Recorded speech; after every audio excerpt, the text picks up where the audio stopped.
మిల్లర్లు, దళారులు రైతులను ఇబ్బంది పెడితే కఠిన చర్యలు ఉంటాయని హెచ్చరించారు సీఎం రేవంత్ రెడ్డి. జూన్ 3 నుంచి 20 వరకు 3వ దశ రెవెన్యూ సదస్సులు ఉంటాయన్నారు. రాష్ట్ర అభివృద్ధికి కేంద్ర ప్రభుత్వం సహకరించాలని కేంద్ర మంత్రి భూపేందర్ యాదవ్ను కోరారు మంత్రి పొన్నం.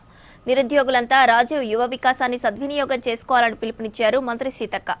2025 సంవత్సర వన మహోత్సవం కార్యక్రమాన్ని సామాజిక ఉద్యమంలా చేపట్టాలని అధికారులను ఆదేశించారు మంత్రి కొండా సురేఖ.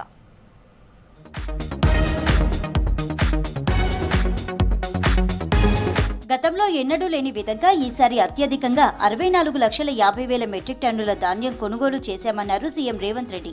ఇప్పటి వరకు 90% ధాన్యం సేకరణ పూర్తయిందన్నారు. ఋతుపవనాలు ముందుగా రావడంతో మిగతా ధాన్యం సేకరించడం ఇబ్బందిగా మారిందని చెప్పారు. గతంలో ఎప్పుడూ లేని విధంగా ధాన్యం సేకరించిన 48 గంటల్లో రైతుల ఖాతాల్లో డబ్బులు వేస్తున్నామన్నారు. హైదరాబాద్ కమాండ్ కంట్రోల్ సెంటర్లో మంత్రులు, అధికారులతో ముఖ్యమంత్రి రేవంత్ రెడ్డి వీడియో కాన్ఫరెన్స్ నిర్వహించారు.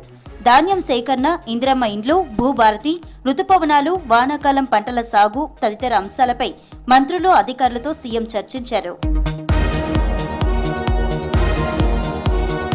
చేసిన మంచిని చెప్పుకోవడం వల్లే చిన్న చిన్న సంఘటనలు ప్రచారంలోకి వస్తున్నాయన్నారు సీఎం రేవంత్. కొన్ని చోట్ల రాజకీయ ప్రేరేపిత సంఘటనలు జరుగుతున్నాయన్నారు. అనారోగ్యంతో రైతు చనిపోతే ధాన్యం కొనుగోలు వల్లే అని దుష్ప్రచారం చేశారని విమర్శించారు. కలెక్టర్లు ఎప్పటికప్పుడు ధాన్యం కొనుగోలు వివరాలు తెలపాలని ఆదేశించారు సీఎం. వైఫల్యాలుంటే సరిదిద్దుకోవాలని, తప్పుడు ప్రచారం చేస్తే వివరణ ఇవ్వాలని సూచించారు. మిల్లర్లు, దళారులు రైతులను ఇబ్బంది పెడితే కఠిన చర్యలుంటాయని హెచ్చరించారు. రైతులకు విత్తనాలు, ఎరువులు సిద్ధంగా ఉన్నాయన్నారు. జూన్ 3 నుంచి 20 వరకు 3వ దశ రెవెన్యూ సదస్సులుంటాయని తెలిపారు. ఇందిరమ్మ ఇండ్ల పంపిణీ కార్యక్రమం చాలా కీలకమని, కలెక్టర్ల పనితీరుతోనే ఇది సక్సెస్ అవుతుందన్నారు. జూన్ 2న రాష్ట్ర ఆవిర్భావ దినోత్సవాన్ని అన్ని జిల్లాల్లో ఘనంగా నిర్వహించాలని ఆదేశించారు సీఎం రేవంత్ రెడ్డి. రాష్ట్ర ప్రభుత్వ ఉద్యోగుల సమస్యల పరిష్కారానికి ఈ మధ్యే రాష్ట్ర ప్రభుత్వం ఉన్నత అధికారులతో ఒక బృందాన్ని ఏర్పాటు చేసింది. సీసీఎల్ఏ కార్యదర్శి నవీన్ మిట్టల్, పంచాయతీరాజ్ సెక్రటరీ లోకేష్ కుమార్, ట్రాన్స్కో సీఎండీ కృష్ణ భాస్కర్లతో రాష్ట్ర ప్రభుత్వం కమిటీని ఏర్పాటు చేసింది. ఈ కమిటీ ఈ మధ్యే ఉద్యోగ సంఘాల నేతలతో సమావేశమై వారి సమస్యలపై విజ్ఞాపనలు స్వీకరించింది.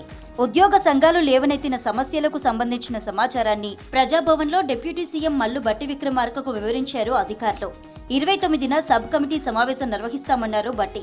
ఉద్యోగ సంఘాలు లేవనెత్తిన అంశాలు, వాటి పరిష్కారానికి సంబంధించిన సమాచారాన్ని సబ్ కమిటీ సమావేశంలో వివరించాలని అధికారుల కమిటీకి డిప్యూటీ సీఎం సూచించారు.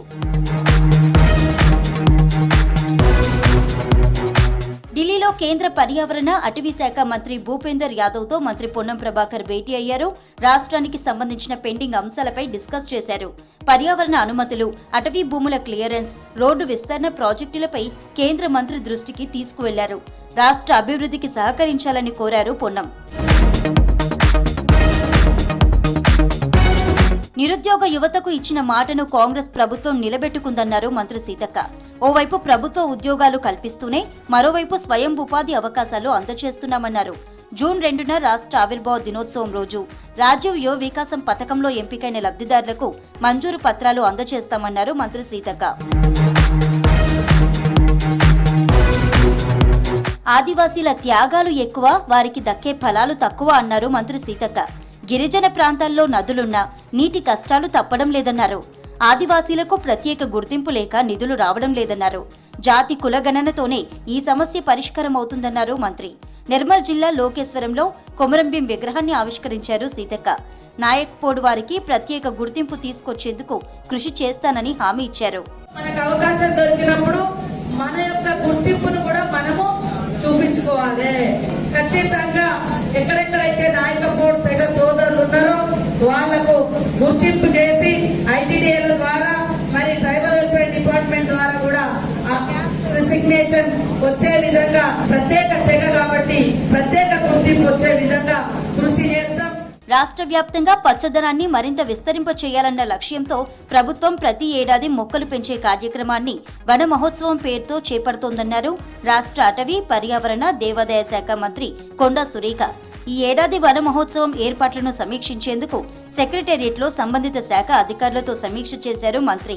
స్థానిక ప్రజాప్రతినిధులు, అటవీ, ఇతర శాఖల అధికారుల ఆధ్వర్యంలో జూన్ మొదటి వారంలో మొక్కలు నాటేందుకు కసరత్తు చేయాలన్నారు మంత్రి. వన మహోత్సవం కార్యక్రమాన్ని సామాజిక ఉద్యమంగా చేపట్టాలని అధికారులను ఆదేశించారు.